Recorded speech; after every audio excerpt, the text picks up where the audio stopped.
A United States federal lawmaker, Riley Moore, has called on the Nigerian government to release a Nigerian citizen, Sunday Jackson, who was sentenced to death by hanging after killing an armed herdsman who attacked him on his farmland. Speaking during an interview on Fox News, Riley Moore revealed that recent discussions between the U.S. government and a Nigerian delegation led by the National Security Advisor, Nuhu Ribadu, were productive, adding that the issue of insecurity in Nigeria's Middle Belt featured prominently. Moore stressed that one of the first steps Nigeria should take is to free Jackson and work with the U.S. to curb the activities of armed groups in the region. Jackson's case dates back to 2015 when he was a 29-year-old farmer and a student from the Dong community in Demsa local government area of Adamawa State. While working on his farm in Kodomti, Numan local government area, a herdsman, Buba Ado Baruwo, reportedly drove his cattle onto the farmland to graze on his crops. A confrontation ensued, during which the herdsman allegedly pulled out a knife and stabbed Jackson twice. Despite his injuries, Jackson managed to disarm his attacker and stabbed him in return. The herdsman later died from his wounds.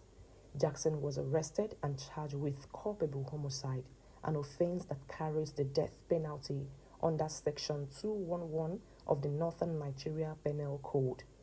During his trial before the Yola High Court, he admitted that the herdsman died from his stabbing, but maintained that he acted purely in self-defense.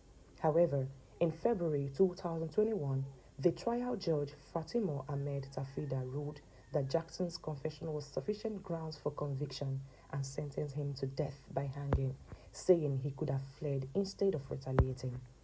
The ruling survived all appeals, including the Supreme Court, leaving Jackson's only hope as a state pardon from the Adamawa State governor.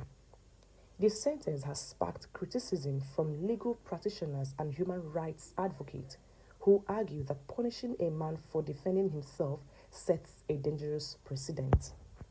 In the interview, Moore also condemned the recent abduction of schoolgirls and teachers in northern Nigeria, calling on authorities to urgently tackle armed groups terrorizing rural communities. He urged the government to prioritize disarming the radical Muslim Fulani militants.